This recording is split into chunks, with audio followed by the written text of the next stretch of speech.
que nos habla del estanque de Betesda, y quiero aclarar una serie de cositas para que mañana cuando vayan se fijen. Por ejemplo, dice aquí en Juan capítulo 5, después de estas cosas había una fiesta de los judíos y Jesús subió a Jerusalén. Y hay en Jerusalén, cerca de la puerta de las ovejas, la puerta más cerca del estanque de Betesda ya no se llama la puerta de las ovejas, se llama la puerta de los leones. Y van a ver cuando salgamos por la puerta que hay unos leones de piedra incrustados en la pared. Así que eso ténganlo en cuenta. Se llama la puerta de los leones. Y hay un estanque que en hebreo se llama Betesda, que tiene 5 pórticos. La palabra Betesda en hebreo significa, Bet es casa, esta es la casa de misericordia o la casa de la gracia, algo así, ¿no? Y en estos yacía una multitud de enfermos, ciegos, cojos, paralíticos que esperaban el movimiento del agua, porque un ángel descendía de tiempo en tiempo al estanque y agitaba el agua. Y el que primero descendía al estanque, después del movimiento del agua, quedaba sano de cualquier enfermedad que tuviese. No hay ningún relato bíblico, ni extra bíblico, que pueda corroborar esta leyenda en la cual creían los judíos. Nadie se sanó jamás en el estanque de Betesda. No hay ningún pasaje ni en Juan, ni en ninguna parte del Nuevo Testamento, ni en ninguna parte fuera de la Biblia que diga que allí se producían milagros. Era simplemente una leyenda, como tantas y tantas que había y siguen existiendo en el pueblo de Israel, que la gente, viendo la corrupción moral y espiritual del templo, que era una cueva de ladrones, como dijo el Señor, pues preferían irse a poquitos metros del templo, a este estanque que ustedes van a visitar mañana, a esperar algo que nunca sucedía, ¿vale? Allá había una multitud de enfermos. Y dice que había un hombre que hacía 38 años que estaba enfermo. Cuando Jesús lo vio acostado y supo que llevaba ya mucho tiempo, le dijo, ¿quieres ser sano? Y este hombre le dice, Señor, le respondió el enfermo, no tengo nadie que me meta en el estanque cuando se agita el agua. Entre tanto que yo voy, desciende otro antes que yo. Jesús le dijo, levántate, toma tu lecho y anda. Al instante, aquel hombre fue sanado y tomó su lecho y anduvo, y era día de reposo. Entonces, los judíos le dijeron a aquel que había sido sanado, es día de reposo, no te es lícito llevar tu lecho. Y le dijeron, o él dijo, perdón, el que me sanó, él me dijo, toma tu lecho y anda. Y le preguntaron, ¿y quién es el que te dijo, toma tu lecho y anda? Y el que había sido sanado no sabía quién era, porque Jesús se había apartado de la gente que estaba en aquel lugar. Después le halló Jesús en el templo, van a ver que de ahí al templo hay menos de 50 metros, y le dijo, mira, has sido sanado, no peques más para que no te venga una cosa peor. El hombre se fue y dio aviso a los judíos de que Jesús era el que le había sanado. Por esta causa los judíos perseguían a Jesús y procuraban matarle porque hacía estas cosas en el día de reposo. Y por lo visto para los judíos, ayudar a una persona en día de reposo era un pecado mortal. Jesús le dijo, mi padre hasta ahora trabaja y yo trabajo. Por esto los judíos aún más procuraban matarle, porque no solo quebrantaba el día de reposo, según ellos, sino que además decía que Dios era su propio Padre, haciéndose igual a Dios. ¿Te das cuenta? Entonces, el único pasaje en toda la Biblia que nos habla del estanque de Betesda es San Juan capítulo 5. Si no fuera por Juan, hay muchísimas cosas que Jesús hizo que nunca nos hubiéramos enterado. Una de ellas, la sanidad del paralítico de Betesda. Otra de ellas, la conversación que mantuvo con la mujer samaritana junto al pozo de Jacob. Nadie cuenta eso más que Juan. Tampoco sabríamos la resurrección de Lázaro. Tampoco sabríamos la curación del ciego de nacimiento. Y tantas cosas como, por ejemplo, el primer milagro, Juan capítulo 2, de las bodas de Caná. Es decir, los milagros, aunque no lo llama Juan así, sino las señales que aparecen en el Evangelio según San Juan, algunas de ellas no aparecen en ninguna otra parte, ¿vale? Entonces, lo que Juan intenta con su Evangelio es presentarnos al Señor Jesucristo de 7 formas diferentes. Ustedes son capaces de aprenderse esta noche un número, ¿no? 2, 4, 5, 6, 6, 9, 11. 2, 4, 5, 6, 6, 9, 11. A ver, ¿cuál es? Perfecto. 7 números y 7 palabras, ¿se pueden aprender?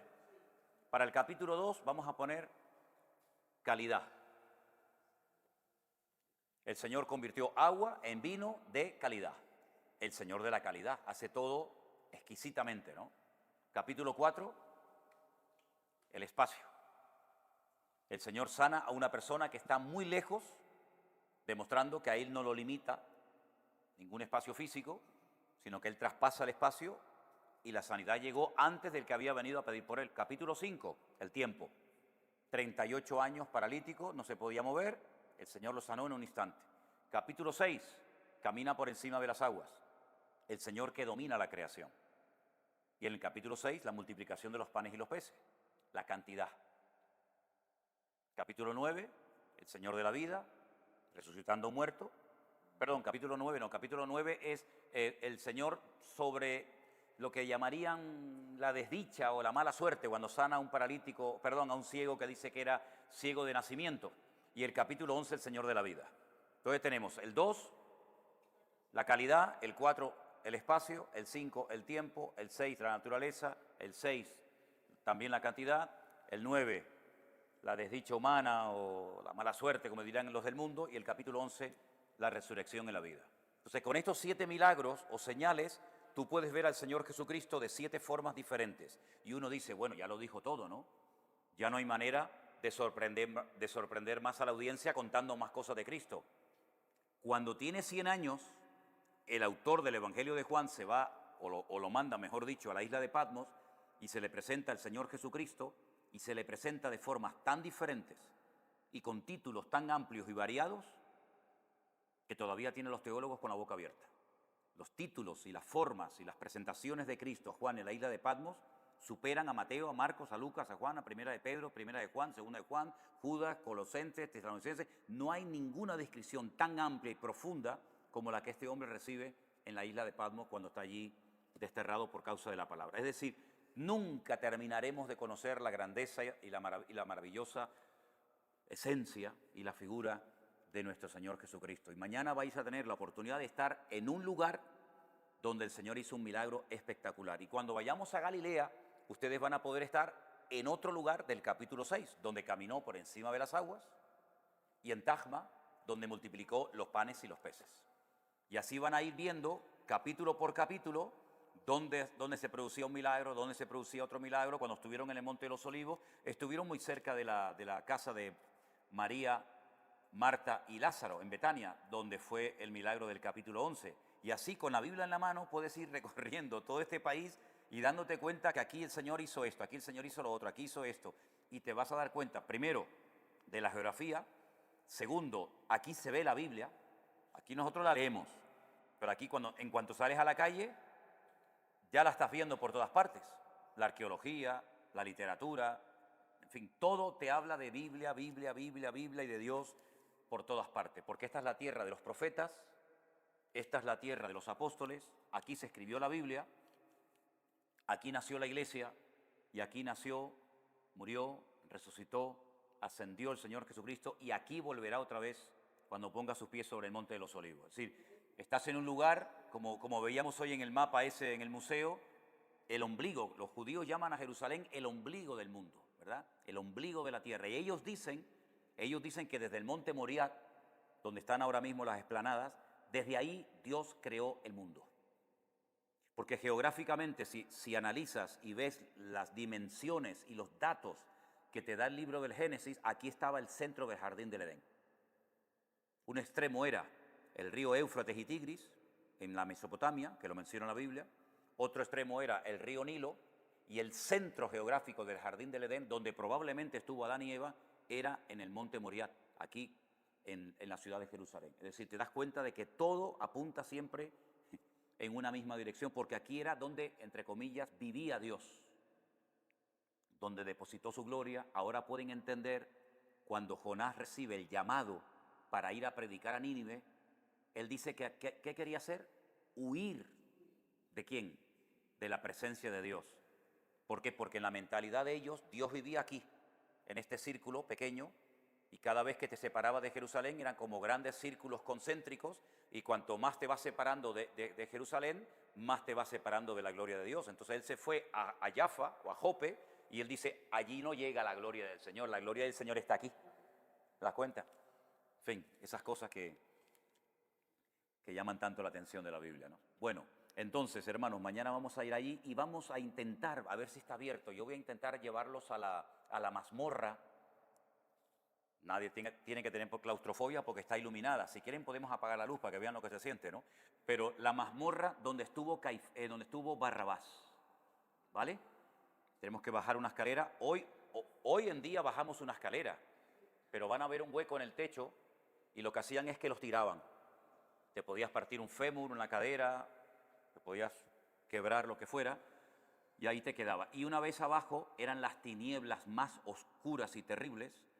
Cuanto peor era el delito, más abajo te metían, ¿verdad?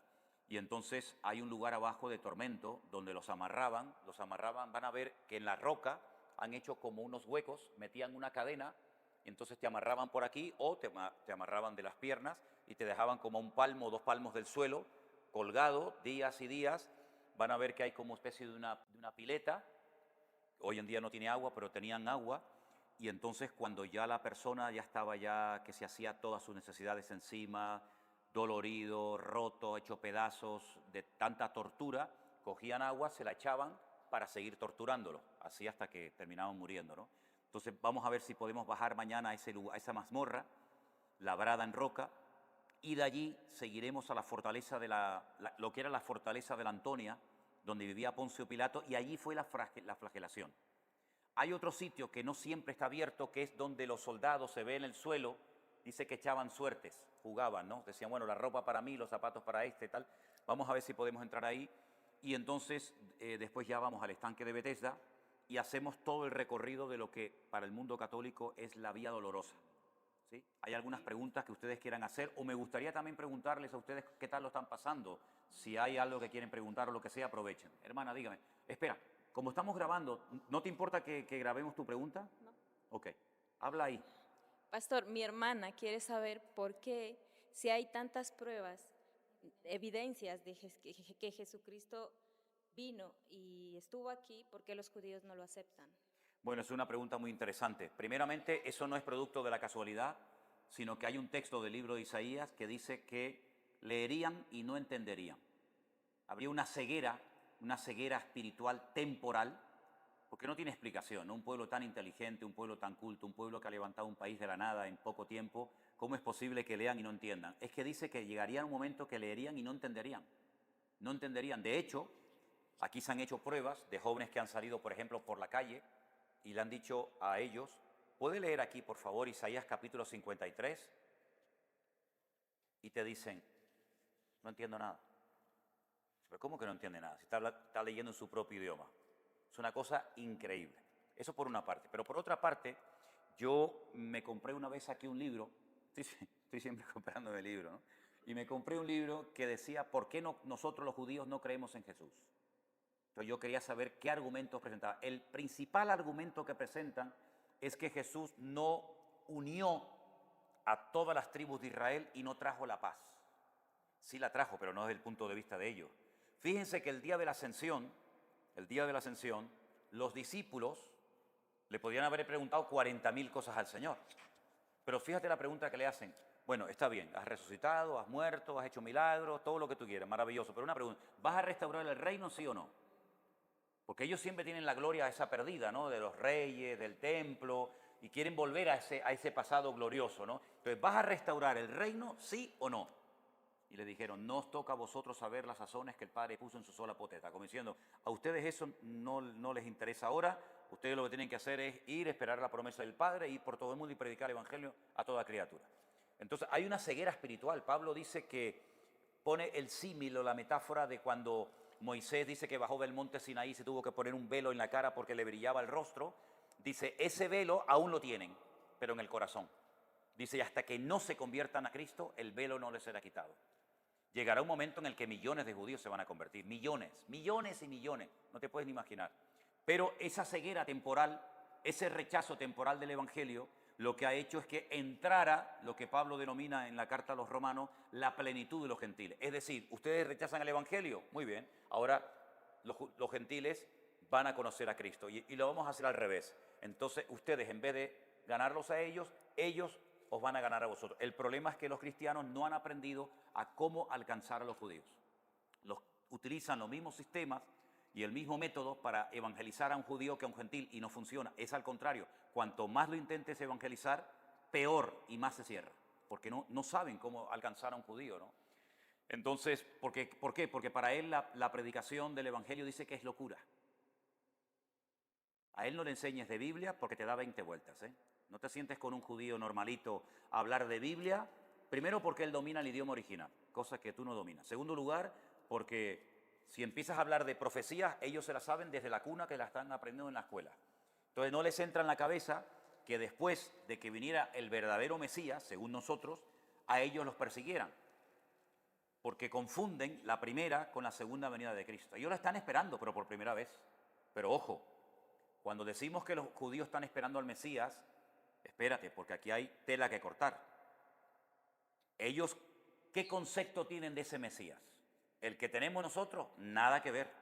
El Mesías para ellos es una especie de superhombre, nada que ver con divino, ni hijo de Dios, ni nada que ver, como una especie de rey David, pero a lo bestia, para que me entendamos, con una sabiduría tremenda, que es capaz de unificar a todo el pueblo de Israel, que está tremendamente dividido, de recuperar a todas las tribus de Israel que están esparcidas por toda la tierra, y él mismo tendrá que subir al templo a Jerusalén a presentar sus sacrificios por sus pecados. Ojo con eso, ¿eh? Entonces, no es el Mesías, cuando dice, no, y pondrá sus pies sobre el monte de los olivos y se partirá. Está claro, ¿no? O sea, ellos dicen, no, eso significa que la autoridad de Dios se esparcirá por Jerusalén y por todas las naciones de la tierra. No hablan de una venida así visible, poderosa, en un caballo blanco, no, porque ellos no tienen el Nuevo Testamento. Ellos no tienen el Apocalipsis. Entonces la información que tú tienes de cómo va a ser, todo lo que va a ocurrir antes, el anticristo, el Armagedón, ellos no tienen esa información. Su libro del Apocalipsis es el libro de Daniel. Pero es que el libro de Daniel, si no tienen, porque yo también me compré otro libro de qué creen los judíos de los últimos tiempos, y claro, llegan hasta Daniel. Ellos no tienen la información del Apocalipsis, no tienen la información de las cartas de Pablo, por ejemplo, a los tesalonicenses. Por lo tanto, les falta información, ¿verdad? Entonces, muchos judíos, bueno, yo quiero comentarles que en el día de ayer, creo que fue ayer, me pasó algo impresionante. A mí me pasan, te lo puede decir Elena, a mí me pasan cosas en Israel que no me pasan en ninguna parte del mundo y no le pasan ni a los judíos de aquí. Créeme. Yo estaba en el muro grabando y de repente uno, como los veis, con sus tirabuzones, con su manto de talit, con todo el kit, se me acerca, me toca así en el hombro y me dice, ¿eres cristiano? Claro, puede ser la pregunta saducea, ¿no? ¿Por qué me preguntas si soy cristiano? Claro, entonces le digo, ¿por qué me preguntas eso? Dice, no, porque veo que estás hablando ahí, estás grabando y tal. Dice, mira, quiero decirte que tengo un mensaje para ti. ¿Vale? Me llevó aparte y me dice, fíjate lo que me dijo, ¿eh? Dice, tú eres un hombre de gran influencia y diriges masas. Claro, te quedas así, ¿este quién es? ¿Este quién es?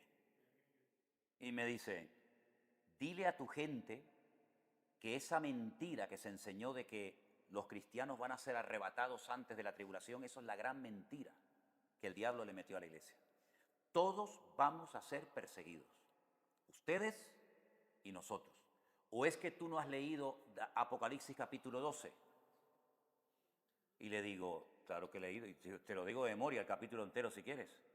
Y me dice, ¿quién es el dragón que persigue a la mujer? Digo, Satanás. ¿Y quién es la mujer que huye al desierto? Digo, Israel. Dice, y cuando el dragón ve que no puede destruir a la mujer, ¿qué dice el texto? Y le digo, pues dice que fue a hacer guerra contra el resto de la descendencia de ella, los que guardan los mandamientos y los que han lavado su vestidura en la sangre del cordero. Dice, ¿y esos quiénes son? ¿No son ustedes? Así que dile a tu gente que se preparen porque queda muy poco tiempo. Además te voy a decir algo que tú a lo mejor no has oído en mi vida. Y es verdad, ayer aprendí algo nuevo. Ellos acaban de celebrar la semana pasada el Rosh Hashanah, que es el año nuevo, el primero de año, ¿vale? 5.783. Dice, eso no es verdad. Los únicos judíos que han mantenido el calendario verdadero son los judíos caraítas. que son unos judíos que vienen de otras partes, que son los únicos judíos que no guardan la tradición del Talmud, de la Haftará, del Musar, de todos esos libros ajenos a la palabra. Ellos se han mantenido solamente con Biblia, Biblia, Biblia y Biblia, nada más que eso. Y ellos tienen el calendario real, que es 200 años más que el que los judíos tienen. Y te voy a decir por qué. Estamos en el 5983. ¿Por qué los judíos le quitaron 200 años al calendario? Porque la Biblia te relata la historia de 6000 años y el séptimo año es el milenio, o el séptimo día es el milenio. ¿El milenio cuánto dura? 1000 años, ¿verdad? Entonces, de Adán a Jesús hay 4000, y de Jesús a nosotros hay 2000, 6000. Falta el milenio, salvo el periodo de la gran tribulación. Entonces dice, quitaron 200 años para que no se hagan especulaciones, porque estaban ya tratando de pronosticar la fecha que viene ahora, que viene mañana, que viene no sé qué. Entonces me dice, mira, y le digo, todo lo que tú me estás diciendo de Jesús, del Apocalipsis, si te oyen aquí, te van a matar. Me dice, no nos importa. ¿Qué te crees? ¿Que muchos de los que están aquí no creen en Yeshua? Muchísimos de los que están aquí creen, pero no lo dicen porque habría ríos de sangre. Así me dijo. Si nosotros estamos en el desierto, enfrente de la ciudad de Jericó, estamos almacenando comida y agua y preparándonos porque sabemos que tarde o temprano, muy pronto, todos sufriremos persecución. Nosotros le estamos vendiendo gas a algunas naciones y ya Putin nos ha hecho la cruz diciendo a estos hay que atacarlo. Y la Biblia dice que Rusia atacará a Israel. Ya sus tanques y sus aviones están en los altos del Golán, están a 1 hora de aquí o 2 horas, como quien dice, ¿no? Entonces fíjate tú cómo el Señor se está moviendo dentro de este pueblo, pero no lo pueden decir abiertamente por todas las persecuciones y por las matanzas. De hecho, nos han contado aquí que ha habido judíos que se han convertido, que han desaparecido. No se sabe dónde están, desaparecieron. La familia se los elimina. Entonces, hay que orar muchísimo por este pueblo, porque este pueblo va a recibir una revelación del Señor Jesucristo sin precedentes, hasta el punto que la iglesia ha tenido 2000 años para evangelizar el mundo y no lo ha conseguido. Israel en 3 años gana millones de personas, más gente en proporción que lo que ha ganado la iglesia en 2000 años. Imagínate a Pablo, imagínate al apóstol Pablo, imagínate ahora 144.000 judíos como el apóstol Pablo. No hay quien los pare.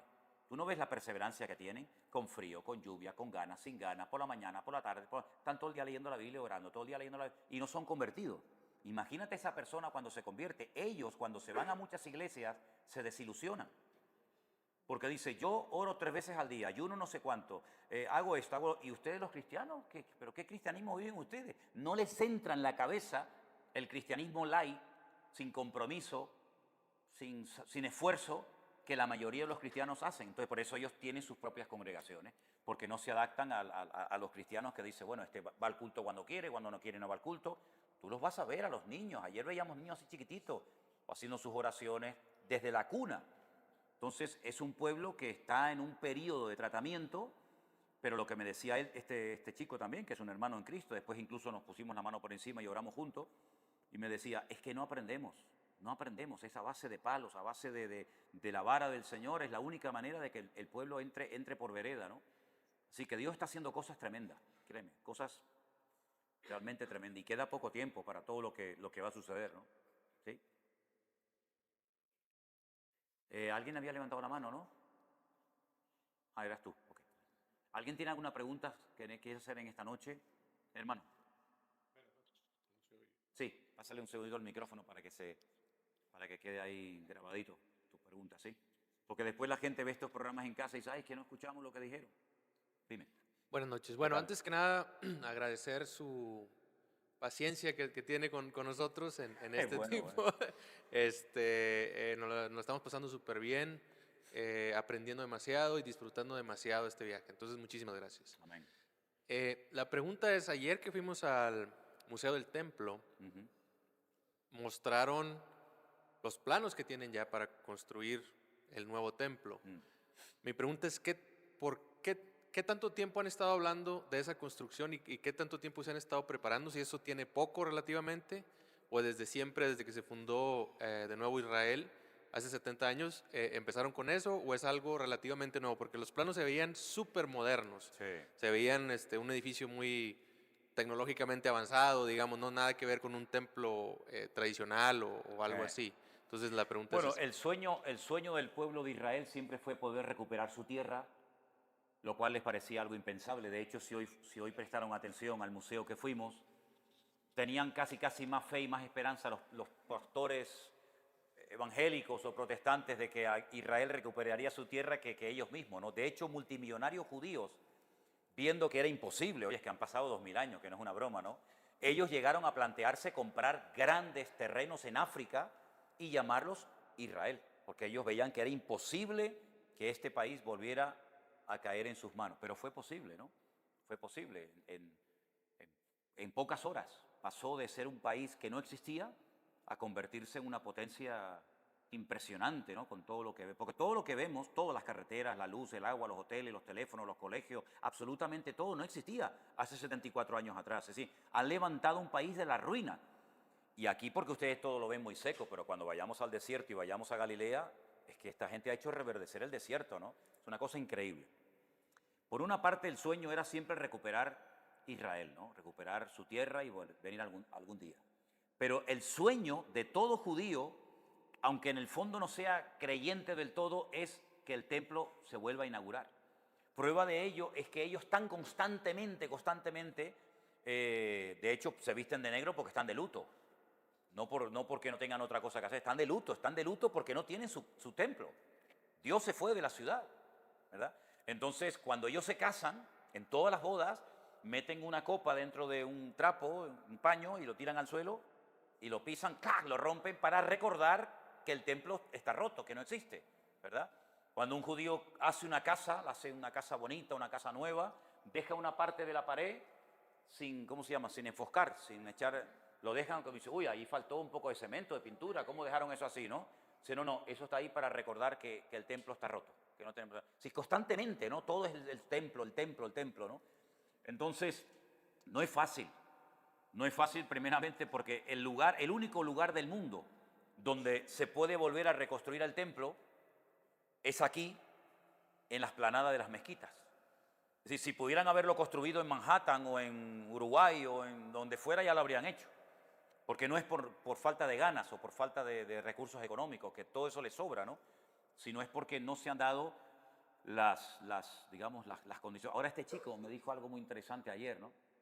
Me dice, mira, ¿tú sabes quiénes son los macabeos? Me dice, digo, sí, yo sé quiénes son los macabeos. Los macabeos, ustedes saben que en el Antiguo Testamento, a través de Daniel, profetizaba que se levantarían a lo largo de la historia 4 imperios, que sería el babilónico, los medos persas, los griegos y los romanos. Cuando Daniel escribe su libro, él está en el imperio babilónico, primero. Él llegó a conocer parte del levantamiento de los medos persas, ¿vale? Eran dos pueblos, digamos, que se unieron, los persas, que son los iraníes, y los medos, que existen hoy en día, pero con otro nombre, que son los kurdos, que son los que no tienen tierra. Ellos se unieron para poder derrotar al imperio babilónico. Cuando termina el Antiguo Testamento, vemos a Babilonia, vemos a los medos persas, pero no vemos a los griegos. Y cuando abrimos las páginas del Nuevo Testamento, nos encontramos con los romanos. Ya está aquí Poncio Pilato, las legiones romanas, y uno dice, uy, pero ¿y el tercer imperio, los griegos?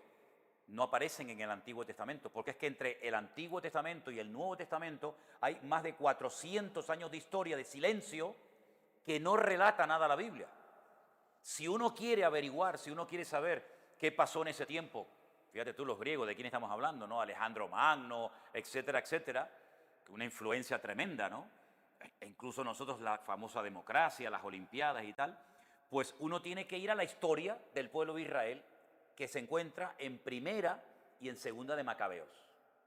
Que los católicos en el siglo XVI le metieron esos 2 libros al Antiguo Testamento para que la gente supiera qué pasó entre el Antiguo y el Nuevo Testamento. Ni los judíos metieron en sus Biblias en el Antiguo Testamento esa historia porque ya se la conocen. No hace falta que me la cuenten porque ya la sé, ¿verdad? Pero como los lectores de la Biblia no la conocían, pues los católicos dijeron, pues le metemos la historia de los macabeos, le metemos la historia de Judith, que es la que se acuesta con el enemigo, le corta la cabeza y tal, la heroína del pueblo de Israel, para conocer qué fue lo que pasó. Los macabeos no se llamaban así, tenían sus propios nombres, Simón, Judá, etc. Eran una familia de varios hermanos y se llaman macabeos porque la palabra macab significa martillo, los que golpean al enemigo, a los griegos. Vale, entonces, ¿qué ocurre? Profanaron el templo de los griegos, lo convirtieron en un gimnasio. Antíoco Epifanes, que fue uno de los, porque ustedes saben que cuando Alejandro Magno murió, él era homosexual, él no dejó descendencia. Entonces, ¿qué ocurre? Cuando se muere Alejandro Magno, no hay descendencia. Entonces, el mundo dominado por Alejandro Magno lo parten en cuatro, a sus cuatro generales. Creo recordar que eran Casandro, Seleuco, Ptolomeo y Lisimaco. Esos cuatro nombres. Esos cuatro generales se repartieron el mundo. Uno de ellos le tocó lo que es hoy en día Israel. Y entonces cuando él viene aquí, él profana el templo. Y él coge un cerdo, lo degolla y va al lugar santísimo, derrama la sangre y pone una imagen de sus dioses, de Júpiter, de Mercurio, en fin, los dioses que fueran en aquella época. Jesús dice, cuando veáis la abominación desoladora, la profanación del lugar santísimo, sabéis que el tiempo está corto, ¿no? Entonces, el templo, cuando llegan los romanos, no lo profanan, sino que lo destruyen. Y ya el pueblo de Israel se queda diciendo, ¿y ahora?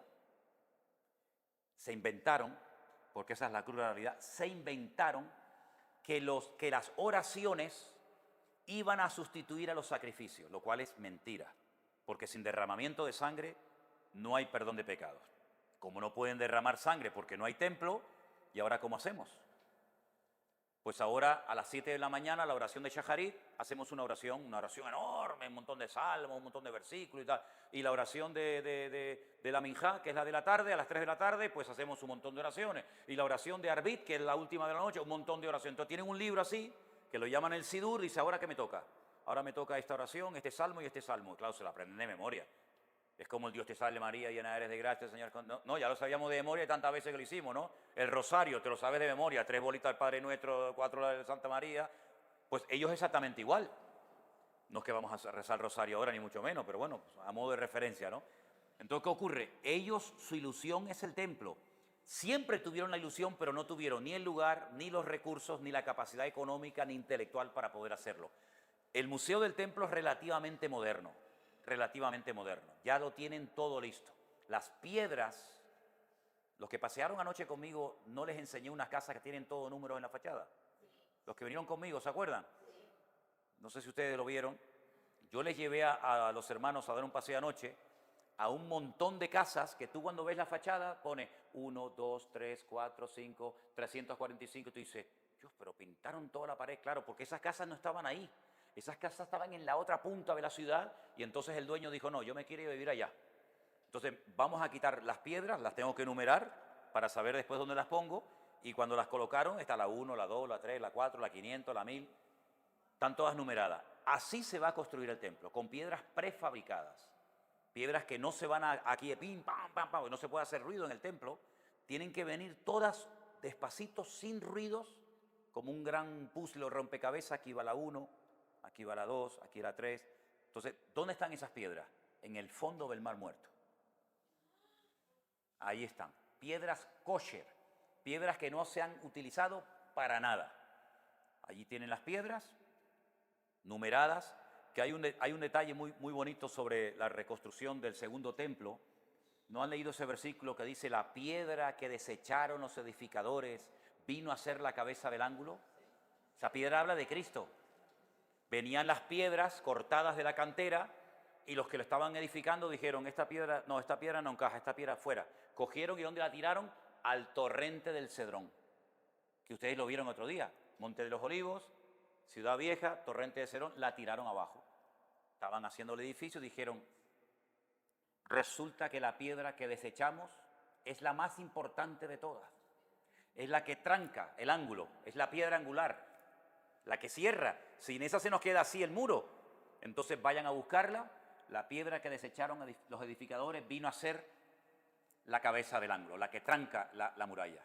Esa piedra habla de Cristo. Al que ustedes desecharon es la piedra angular. ¿Te das cuenta? Entonces, el sueño del pueblo de Israel, pero la pregunta es, si tienen los planos, tienen los instrumentos, tienen el dinero, tienen todo, con el poder que tiene esta gente, ¿por qué no suben arriba, le meten 4 patadas a eso y levantan el templo? Porque parece mentira, hay un detalle que uno dice, pero ¿cómo puede ser eso? Hay una vaca que se llama en hebreo Pará Adumá. Pará es vaca, Adumá es color rojo. La vaca roja. Es una vaca que no se puede manipular genéticamente, que existía en los tiempos bíblicos, que fue desapareciendo con el paso del tiempo, como muchas otras especies desaparecieron y están volviendo a aparecer, ahora les digo otra, y la tienen que poner sobre el altar, quemarla entera y con las cenizas de esa vaca purificar la explanada del templo. Habla de la sangre de Cristo, que es lo que purifica, ¿verdad? Entonces, hasta que esa vaca no aparezca, no pueden edificar el templo. Ariel Sharon, ¿se acuerdan de Ariel Sharon? Él subió a la explanada del templo. Su sueño era poner la primera piedra del templo y se armó la primera intifada, que no entró este país en guerra civil de puro milagro. Es decir, que en cualquier momento,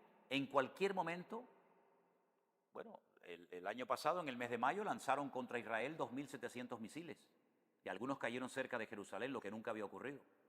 Yo siempre he creído que no hace falta que los judíos destruyan las mezquitas de arriba. Yo pienso que hasta ellos mismos, sin darse cuenta, un día lanzan un cohete y destruyen su propia mezquita. ¿Por qué es un lugar tan sagrado para los musulmanes? Porque ellos dicen que desde aquí Mahoma ascendió al cielo en un caballo blanco. Entonces para ellos este lugar es súper sagrado, pero en cualquier momento, yo estoy seguro, si el Señor no me permite llegar hasta allí, yo estoy seguro que yo en los próximos años veré la reconstrucción del Templo de Jerusalén. Estoy convencidísimo de eso. Falta muy poco tiempo. Nunca han estado tan cerca de eso. Vamos a ver, en 1700 era imposible. En 1400 peor todavía. Sí, ahora que están aquí, ¿verdad? Ahora, perdón, hay dos opiniones. Si tú les preguntas a estos que van de negro por la calle y les preguntas sobre el templo y sobre el Mesías, unos te van a decir, cuando venga el Mesías, viene el templo, baja del cielo. Y otros te dicen, no, eso nada. Hasta que no construyamos el templo, el Mesías no viene.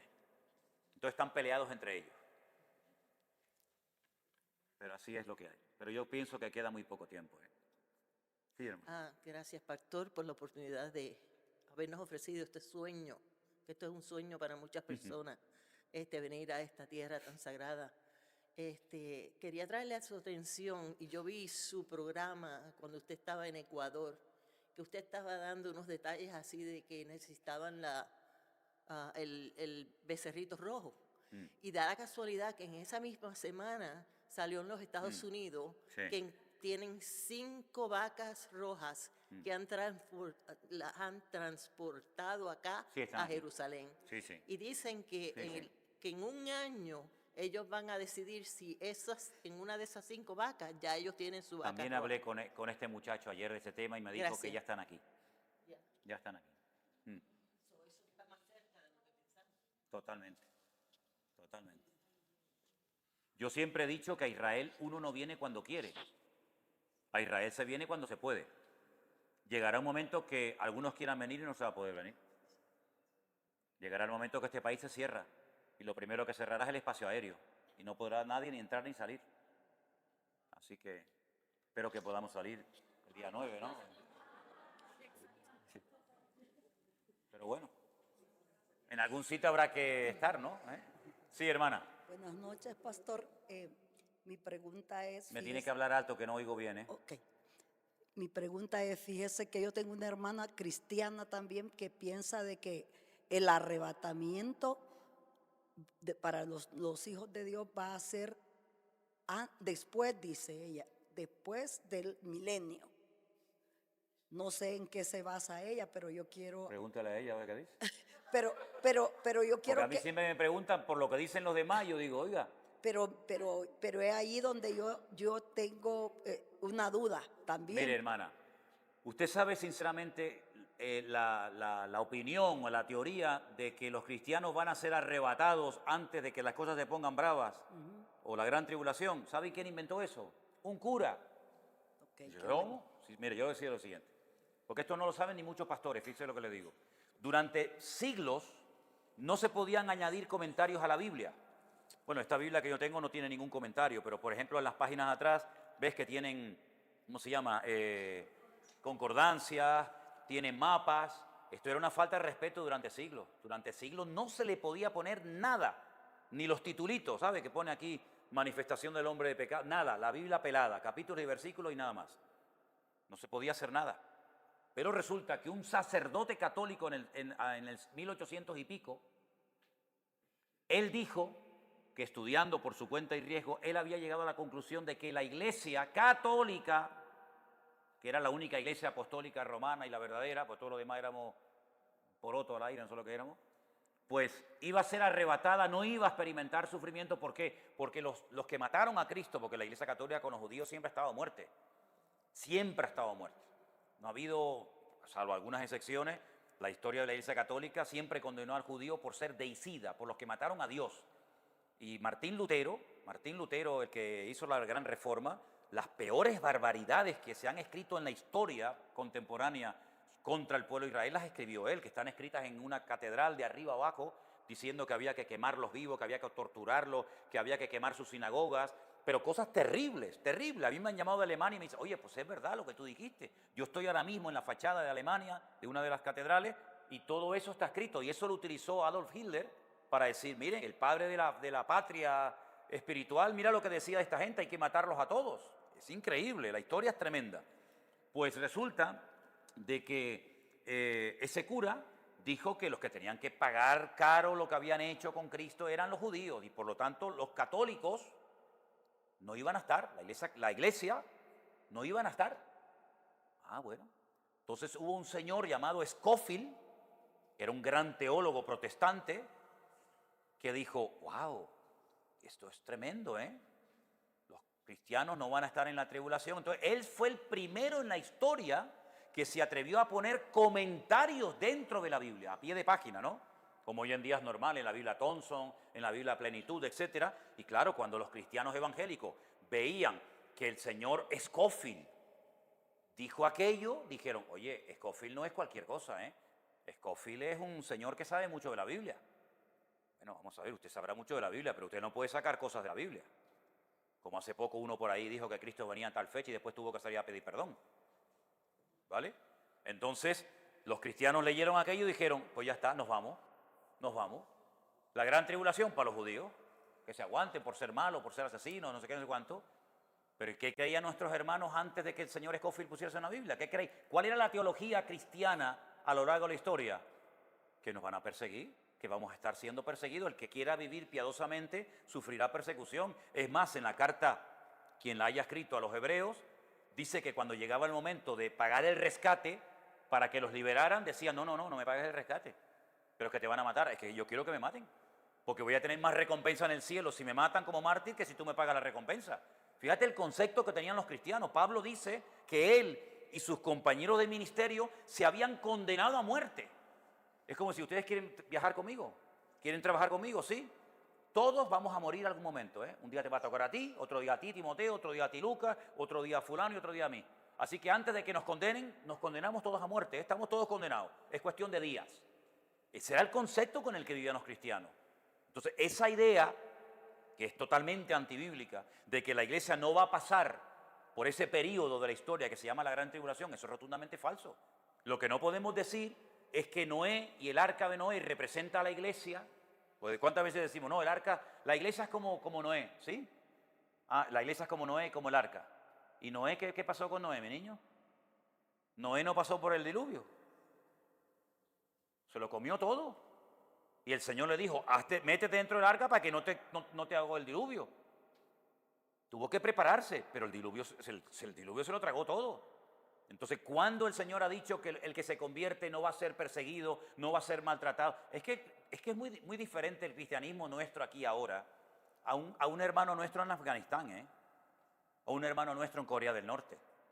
¿Saben cómo se saludan los chinos cuando se conocen entre ellos? Hermano, ¿cuántas veces has estado en una cárcel? ¿Cuántos latigazos llevas tú encima? Mira, yo llevo 35, yo 80. Esa es la forma como se saludan los hermanos allí. El cristianismo no siempre ha sido popular y querido. El cristianismo ha estado bañado en sangre de toda la historia de la humanidad. Pasa que esa teoría vino muy bien nos vamos, nos vamos, nos vamos. Sí, sí, nos vamos a donde nos vamos. Entonces los cristianos, por supuesto, que han sido siempre perseguidos. Y el pueblo de Israel ha sido perseguido. ¿O es que queremos ser del pueblo de Israel cuando nos interesa para las bendiciones, para la recompensa, para la prosperidad, pero luego a la hora de pagar el precio como que no queremos ser conscientes de ello? Así que, hermano, esa es la realidad. Claro, después del milenio, que es la segunda resurrección, pero eso es otro tema diferente, eso no tiene nada que ver con el arrebatamiento de la iglesia. Bueno, hay un libro por ahí que se escribió, que se explica, ¿no?, de lo que creemos de la séptima trompeta. Pablo no dice esto, y aquí os digo un misterio.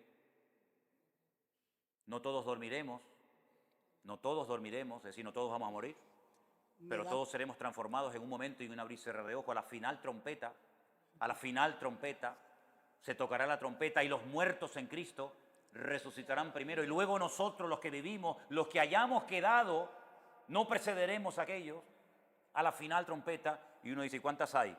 Pues hombre, hay 7, pero primero vienen los 7 sellos. Y si es a la final trompeta, la séptima, pues mira a ver lo que pasa en el primero, en el segundo, en el tercero sello.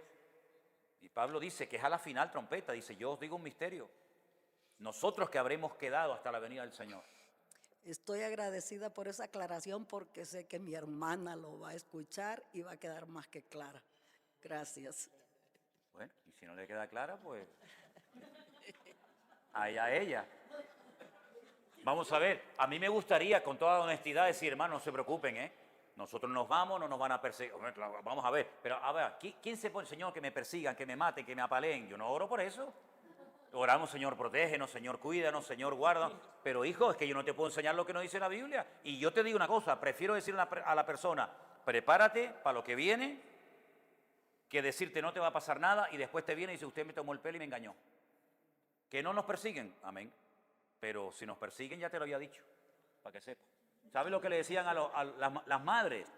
Las madres, cuando vinieron estos salvajes del ISIS y del Daesh, que venían por Siria y por todos los países, ¿saben lo que le decían las madres cristianas a sus hijos? Que esto tiene que ser tremendo. O las abuelas a sus nietos. Nos van a matar. En algún momento van a romper la puerta de la casa y van a venir y nos van a matar. Lo que tienen que hacer ustedes, niños, es cerrar los ojitos. Porque cuando los vuelvan a abrir, ya están con el Señor. Enseñarle eso a un nieto, a un hijo. Pero es que vivían así, sabían que en cualquier momento podían ir a por ellos, como tantos hermanos nuestros murieron en aquellos días, ¿no? Las muertes más terribles, ¿no? Tremendo. Ok, pastor, yo tengo otra pregunta. A mí, el Apocalipsis, a mí me encanta ese libro, es precioso. Pero también usted habla de, en una de sus clases que usted dio una vez, está usted hablando, y yo sé que usted ha hablado muchas veces de esto, pero tengo duda de algo. Cuando la gente pregunta que si cuando venga el Espíritu Santo la iglesia se va a ir o el Espíritu Santo se va a ir, pero usted dice, cuando se levante Miguel, entonces que va a venir la gran tribulación. Pero, ¿de dónde? ¿De Israel o de la protección de todos los que tienen que ver con el amor a Cristo? Bueno, vamos a leer la Biblia, si le parece, a ver qué le suena a este texto, ¿no? Gracias. Ahora, Pablo en 2 de Tesalonicenses da una información cronológica.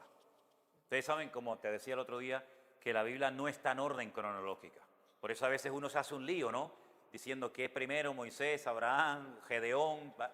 Pero en este caso, este capítulo 2 de 2 de Tesalonicenses está en orden cronológico y dice aquí, con respecto a la venida de nuestro Señor Jesucristo y nuestra reunión con Él, os rogamos, hermanos, que no os dejéis mover fácilmente de vuestro modo de pensar, ni os conturbéis, ni por espíritu, ni por palabra, ni por carta, como si fuera nuestra, en el sentido de que el día del Señor está cerca. Dice, nadie os engañe en ninguna manera, porque no vendrá.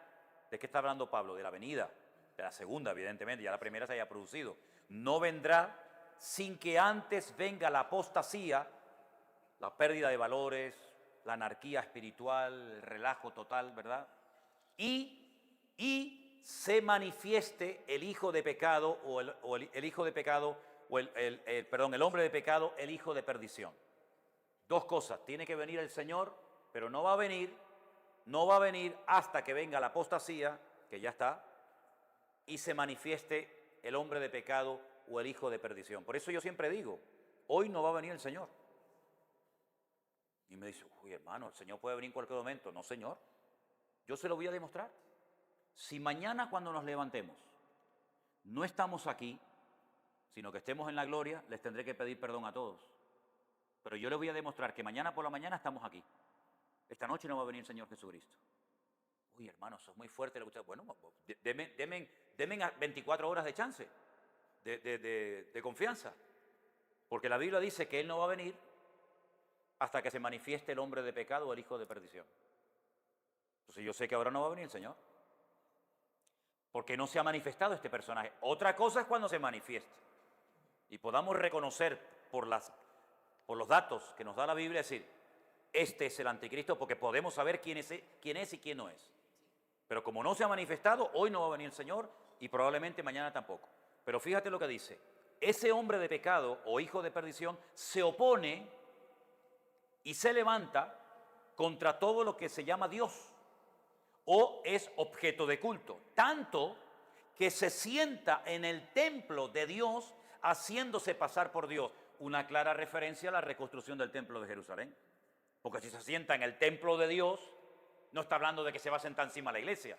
El templo de Dios para los judíos hace 2000 años era este el templo. Por lo tanto, lo va a profanar otra vez. Por eso dijo Jesús, cuando veáis la abominación desoladora, el que lee entienda. Y dice, ¿no os acordáis que cuando yo estaba todavía con vosotros os decía esto? Ahora vosotros sabéis lo que lo detiene. No, pero ¿cómo podían saberlo ellos? Y los cristianos hoy en día no lo saben.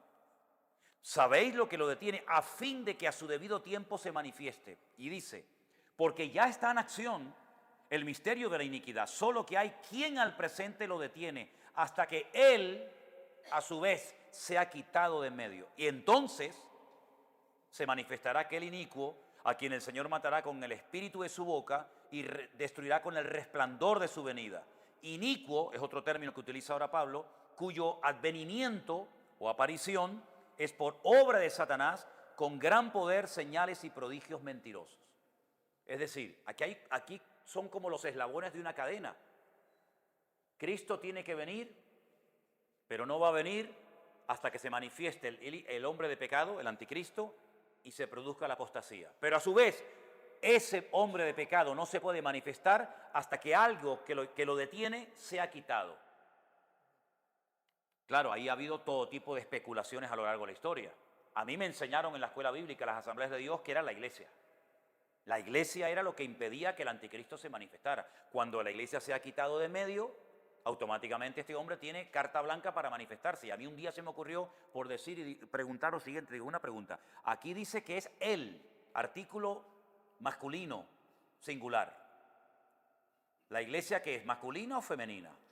Porque si él es el esposo y yo soy la esposa, la iglesia es esposa, la iglesia es novia, la iglesia es ella, no es él. ¿O esto qué cosa es? Claro, cuando le hice al maestro esa pregunta me dijo, hoy es tarde, mañana te respondo, y nunca me respondió. Porque se enseñan las cosas, pero no se comprueban ni se demuestran. Entonces, por ahí otro un día se atrevió a decirme, no, mira, es que el profesor a lo mejor ese día estaba un poco tal, es el Espíritu Santo, Manuel. El Espíritu Santo es lo que detiene a la iglesia. Cuando el Espíritu Santo se ha quitado de medio, entonces se manifestará el anticristo. Digo, muy bien, muy interesante. Una pregunta, ¿me los puedes demostrar con la Biblia? Que si me lo puedes demostrar con la Biblia. ¿Dónde dice la Biblia que el Espíritu Santo no va a estar durante este tiempo? No, es que no va a estar. Digo, bueno, vale, de acuerdo, no va a estar, pero lo tendrás que demostrar. ¿O qué? Aquí como porque tú lo dices. No, que el Espíritu Santo habita en la iglesia. Digo, eso es mentira. ¿Cómo que es mentira? No, señor. El Espíritu Santo estaba en Génesis 1:1 y la iglesia no existía.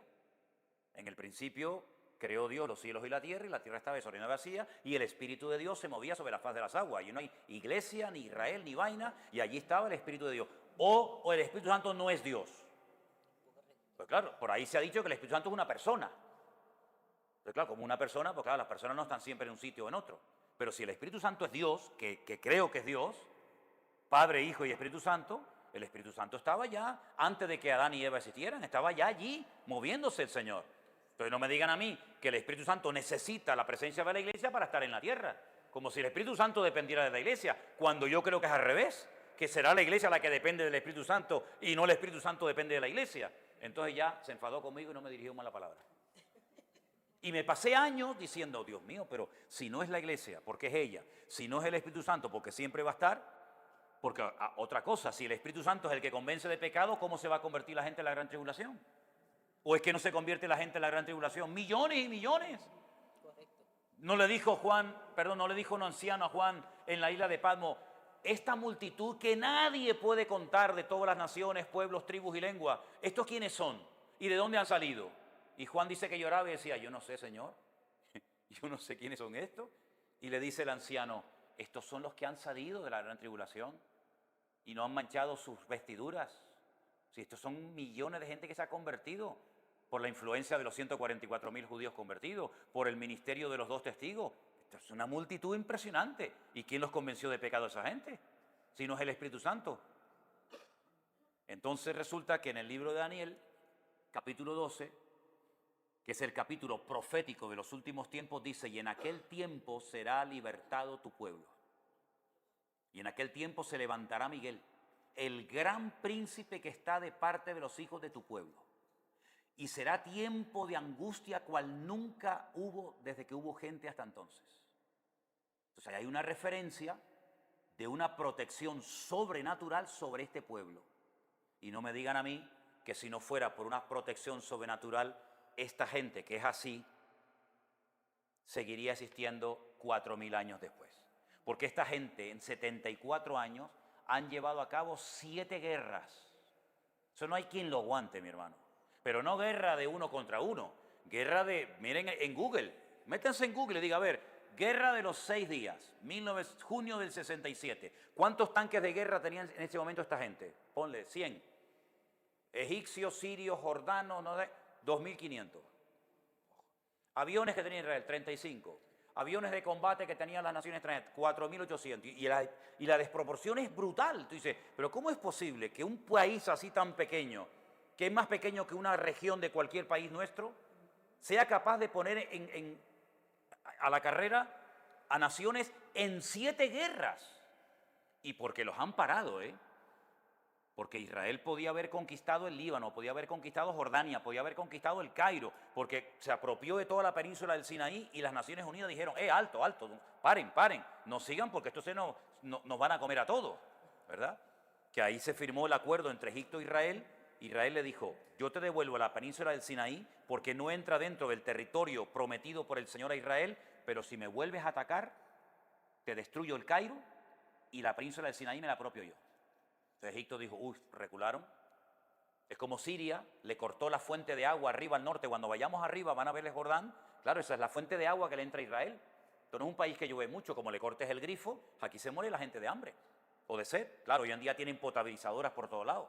Pero durante años el lago de Genesaret era la fuente de agua que tenía la gente para beber. Israel atacó Siria porque le hicieron un dique de contención.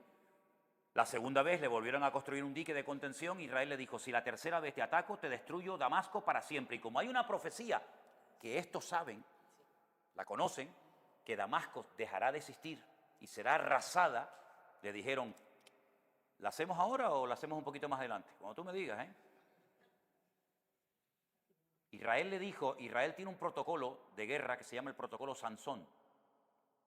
Y eso está escrito, todo el mundo lo sabe. Israel no puede esperar a ser atacado, sino tiene que atacar primero, porque como te ataquen, te destruyen. Israel le dijo a Siria, le dijo a Irán, tenemos armamentos nucleares que te dejamos el país así, como la tabla de la mesa, te lo dejamos plano. Si tus montañas son así, te dejamos el país así plano. Es decir, si tú nos destruyes, en la guerra morimos todos, como Sansón, que murió en batalla, pero no vas a celebrar la victoria. Por eso le tienen un pánico tremendo a Israel, las naciones árabes. Entonces, hay una protección sobrenatural sobre este pueblo. Es que es imposible. Vamos a ver, si el año pasado, en el mes de mayo, solamente en el mes de mayo, le lanzaron a Israel más de 2.000 misiles, hermano. Y no murió nadie. Pero si había misiles que ustedes los pueden ver en internet, los franceses, los periodistas franceses llegaron a la franja de Gaza y veían a los terroristas de Hamas y toda esta gente que lanzaban ¡fum! Los misiles contra un edificio que viven allí 500 personas y el misil hacía así, se daba la vuelta y explotaba en el terreno de ellos. Decía, pero, y los franceses le decían, pero mira que son malos ustedes, tú no sabes apuntar, viejo, apunta para allá. No, si yo apunto. Y ellos decían, es que el Dios de ellos es más fuerte que el nuestro. Aquí hay un conflicto espiritual. Aunque aquellos tuvieran todo el armamento que quisieran, no podrían. ¿Por qué? Porque mira, hay un pacto donde Dios ha dicho que este pueblo, hasta que se convierta y acepte a Cristo, a las buenas o a las malas, nadie lo va a poder destruir. Si alguien destruye a Israel, Dios es un mentiroso. No cumplió con su promesa. Entonces no es que sean los más guapos de la película, sino que Dios dijo, ¿no te quieres convertir? Ya vas a ver si te vas a convertir. Vas a ver si te vas a convertir. No te conviertes con la predicación, no te preocupes, te mando mañana una guerra y pasado te mando otra. ¿Y qué pasa en la gran tribulación? La sangre les llega hasta aquí, lo dice la Biblia. Hasta los frenos de los caballos les llega la sangre aquí. En el Valle de Megido, que yo creo que lo vamos a ver en estos días, valle que es impresionante, Napoleón lo visitó cuando desembarcó aquí en Jope, en Jaffa, y dijo, este es el campo de batalla perfecto para una gran batalla.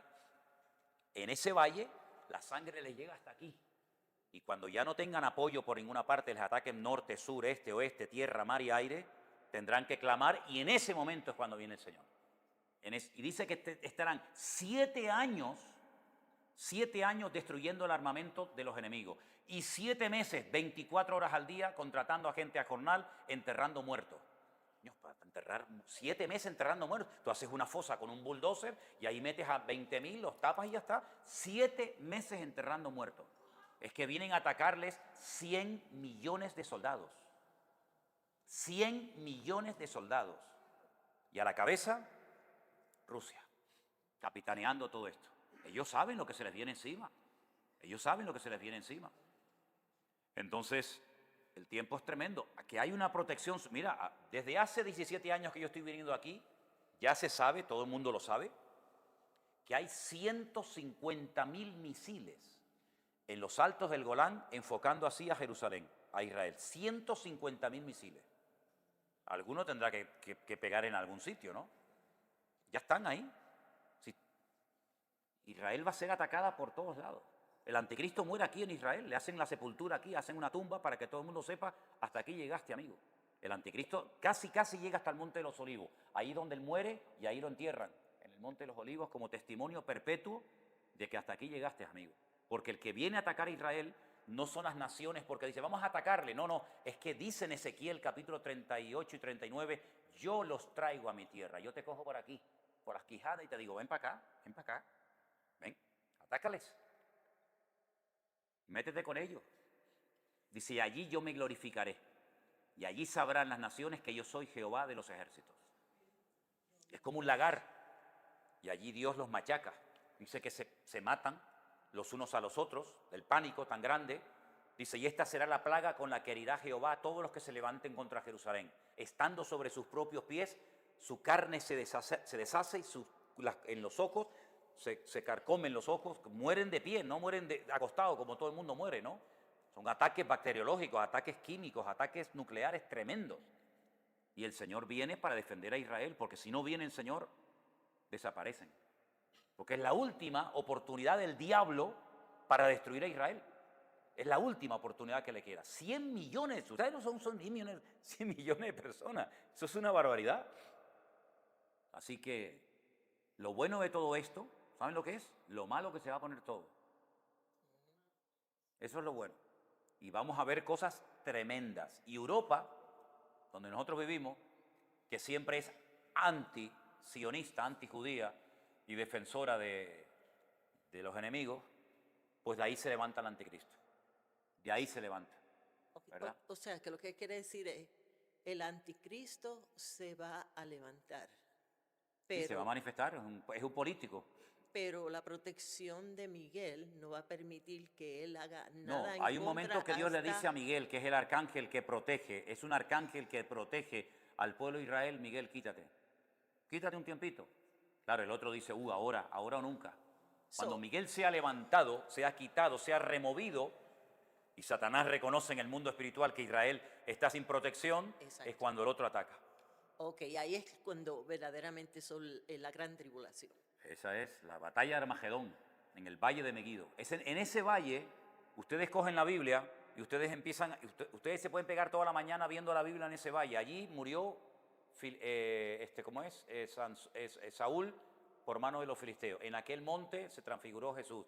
En este monte murió Barak, Sísara y Débora. En este monte Gedeón bajó con los 300. Ahí tienes toda la historia de la Biblia.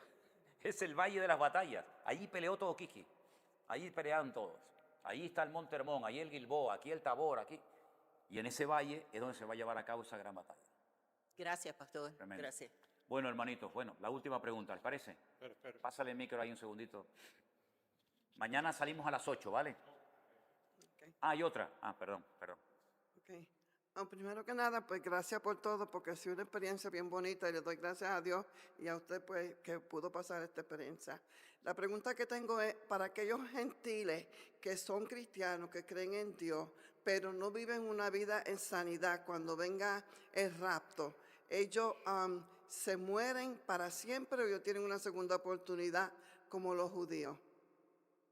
Ni los gentiles ni los judíos tienen una segunda oportunidad después de la muerte. Las oportunidades son mientras uno está vivo, cuando está muerto se acaban las oportunidades. De rapto. Cuando venga Jesús y se lleve su iglesia, y van a quedar muchos cristianos que no están viviendo una vida en santidad. Entonces no eran cristianos. No eran cristianos. Entonces no eran cristianos, eran cristinos. Cristianos no. Los cristianos nos vamos con Cristo. Si un cristiano no vive en orden y en santidad, no es cristiano.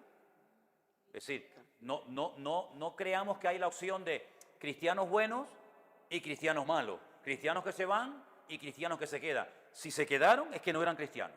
¿Iban a la iglesia? Puede ser. ¿Daban los diezmos? Puede ser.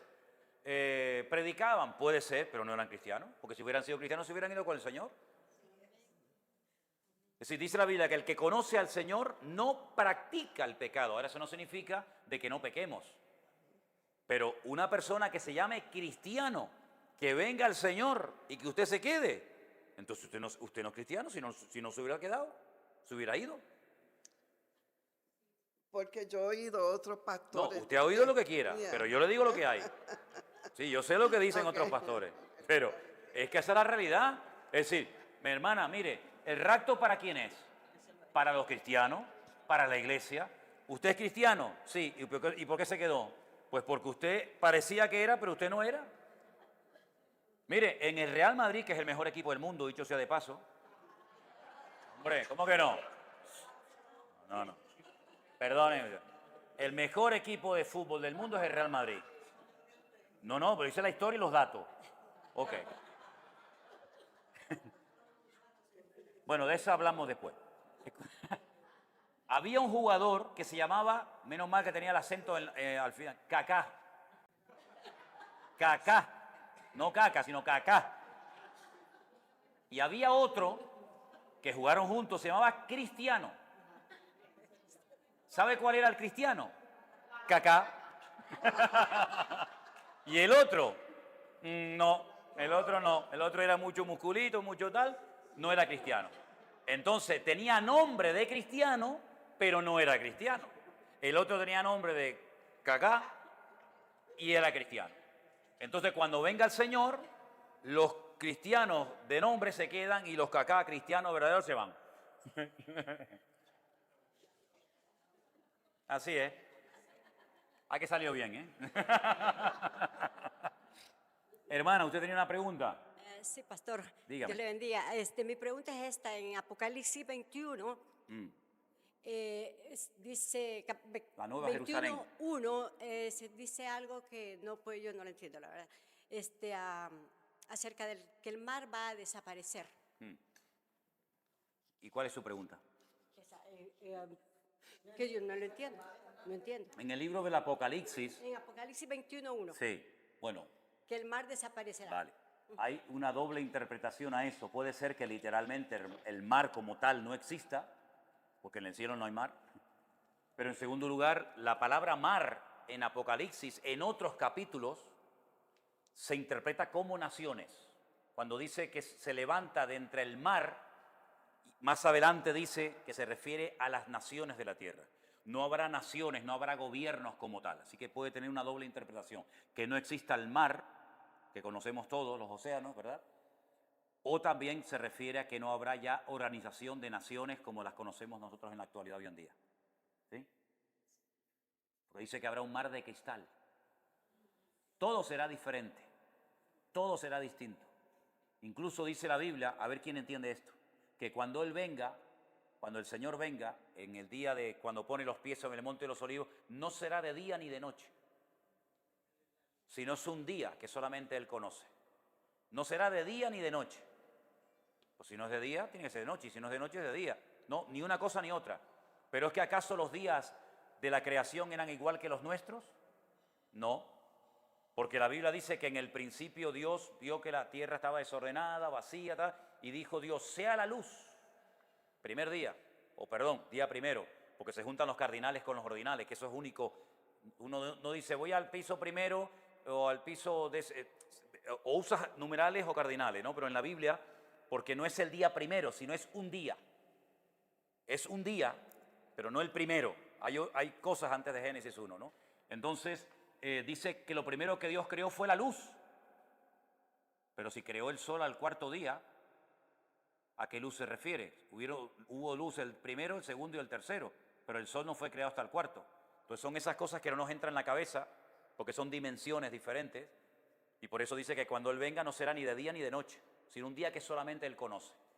Entonces el mar, ¿cómo es un mar de cristal? Yo nunca he visto un mar de cristal, pero la Biblia habla de que habrá un mar de cristal, ¿verdad? Cosas muy interesantes, ¿no? Es que si lo entendiéramos todo de la eternidad, pues ya nos haríamos una idea cómo va a ser aquello. Pero la eternidad es algo que el concepto de eternidad no nos cabe en la cabeza, porque alguien dijo, ¿qué es la eternidad? La eternidad es como una piedra de granito de 1 kilómetro de largo, por 1 kilómetro de ancho, por 1 kilómetro de alto, que cada 1000 años viene un pajarito a afilarse el pico. Cuando haya acabado la piedra pasará 1 hora de la eternidad. Concepto de la eternidad. Pero Dios creó al hombre con la capacidad de ser un ser eterno. El día que peques te vas a convertir en mortal. Mientras no peques serás eterno. Pero entonces, ¿cómo era aquello? ¿Se imagina a alguien vivir eternamente? ¿Verdad? ¿Se imagina a alguien no sudar? Si no sudamos, reventamos. Adán no sudaba. ¿Se imagina un león comiendo paja? No, ¿verdad? Pero comían paja. ¿Se imagina tantas cosas del jardín del Edén que vuelven a aparecer al final de los tiempos, tanto en el milenio como en la eternidad? Un árbol que es para sanidad de las naciones, que cada mes da un fruto diferente. Ese árbol no existe por ninguna parte, ¿no? Es decir, son cosas tremendas que el Señor tiene preparadas para aquellos que le aman, dice la palabra. Así que merece la pena aguantar hasta el final. Amén, hermanos. Sí, la última, sí, ¿vale? Espere, que le van a pasar el micro, porque estamos grabando. ¿Lo tienes ahí? Vamos a pasarle el micro, así grabamos su pregunta. Dígame, hermana, yo se lo aguanto.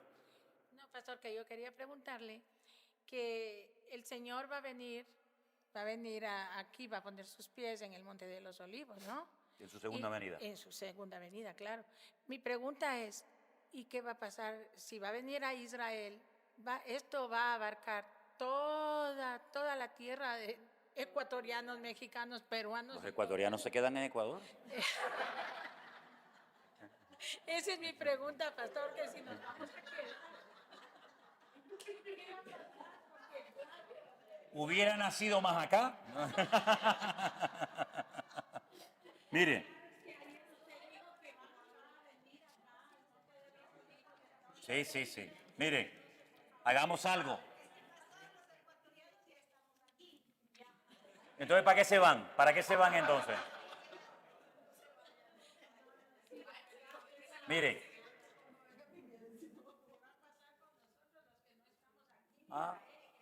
Mire, leamos ese capítulo y terminamos por esta noche. Dice aquí: He aquí viene el día del Señor, y en medio de ti serán repartidos tus despojos. Porque yo, fíjense, habla el Señor en primera persona, yo reuniré a todas las naciones.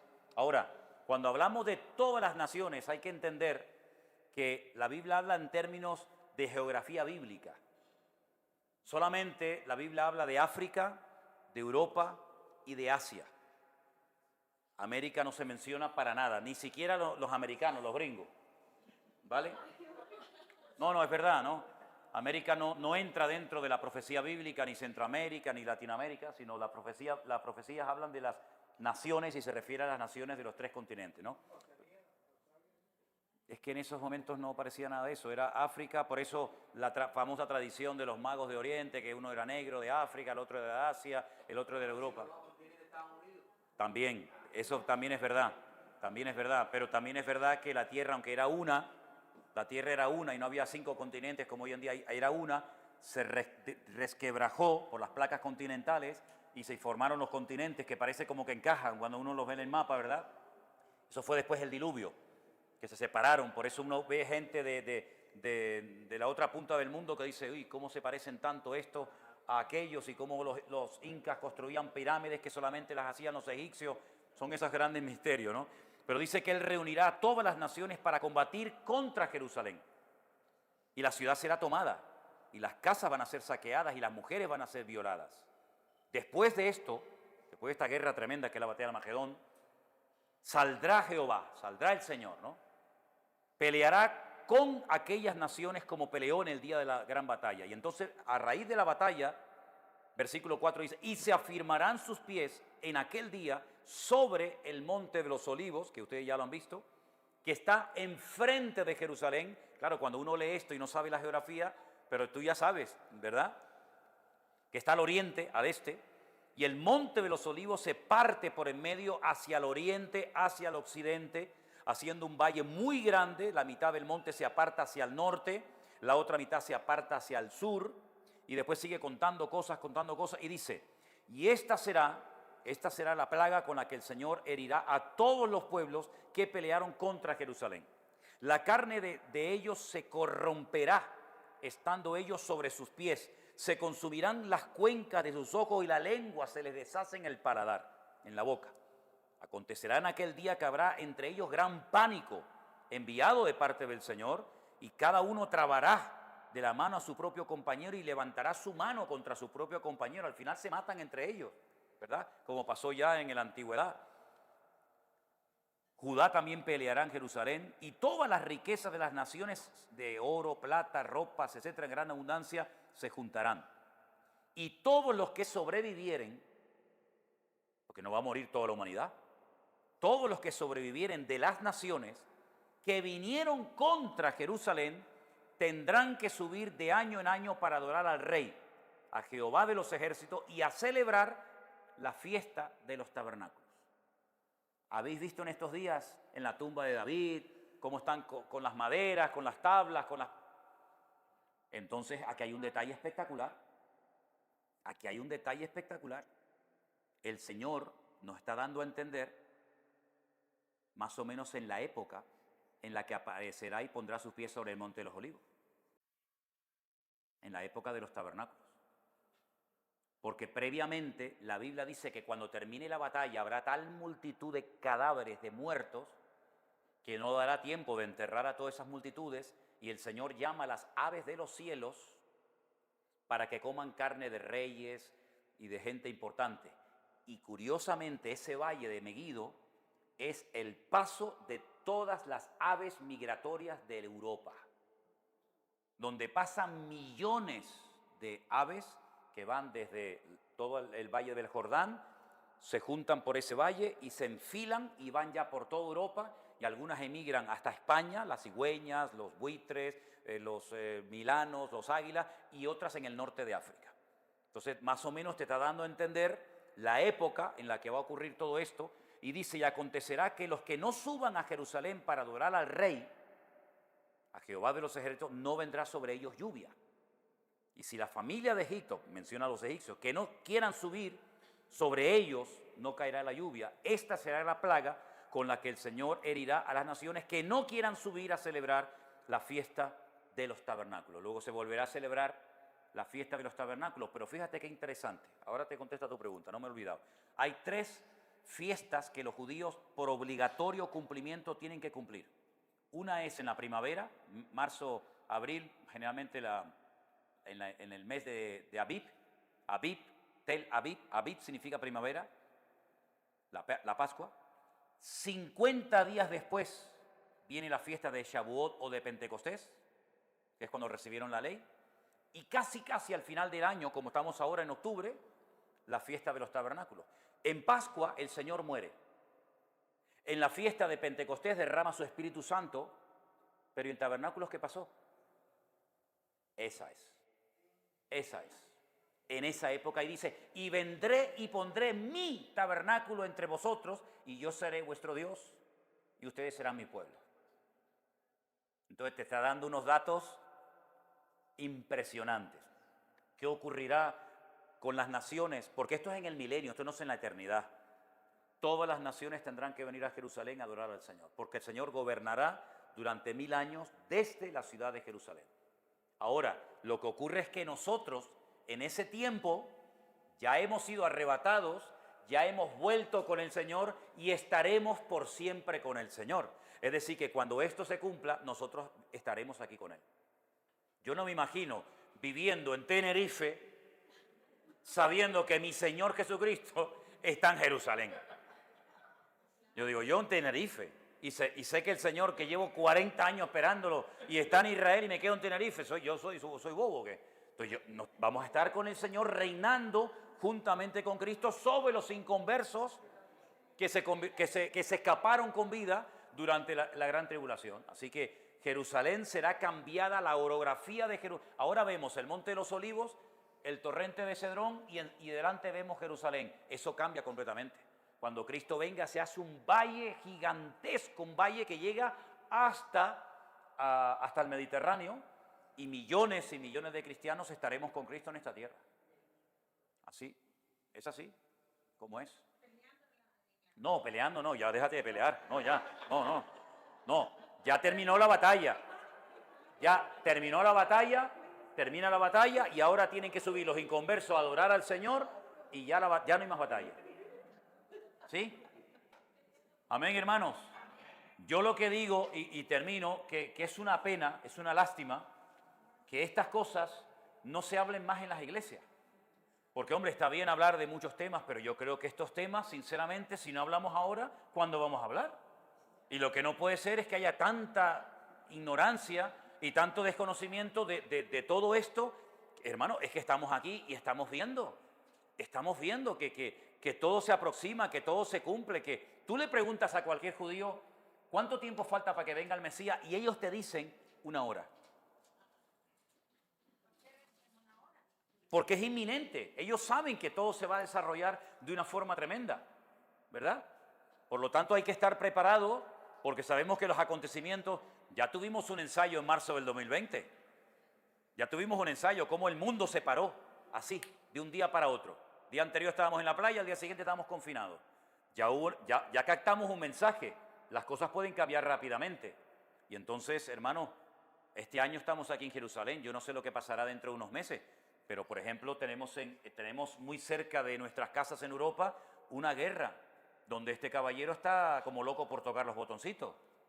Y ha dicho que como me hinche mucho las narices, toco 2 o 3 botones. Y ya me contarás tú a mí, si el personaje toca 2 o 3 botones, pues yo qué sé, el mundo cambia otra vez. Porque si este toca el botón, el otro también lo va a tocar. Hoy voló un misil nuclear por encima de Japón.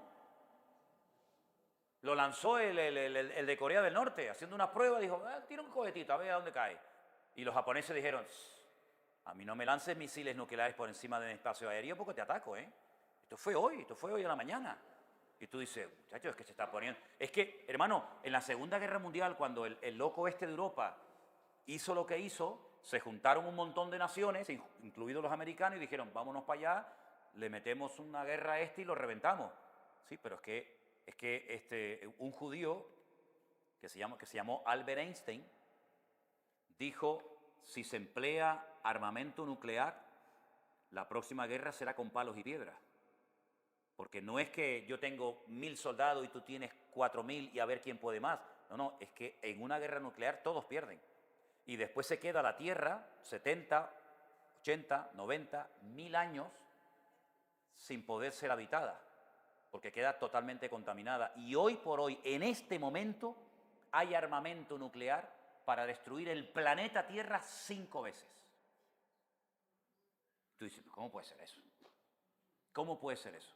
Putin acaba de colocar un submarino que es único en el mundo, no lo tienen ni los gringos, enfrente de las costas de Ucrania, que te lanza un misil nuclear y puede recorrer bajo agua 10.000 kilómetros. Vamos, te llega a San Francisco, te llega a Nueva York en segundos. Entonces, queridos hermanos, estamos viviendo en unos tiempos que esto es un polvorín que ustedes no lo ven, no lo vieron en la guagua cuando vinimos el otro día, que se metió un hombre por aquí, el otro se le cruzó y no se armó ahí una carnicería de milagro. Esto es un polvorín, esto por cualquier tontería, ¿verdad? Entonces, hermanos, que el Señor nos ayude a tomar conciencia de que estamos viviendo en unos tiempos que no podemos perder el tiempo. ¿De acuerdo? Hermanos, Dios les bendiga. Mañana a las 8 salimos.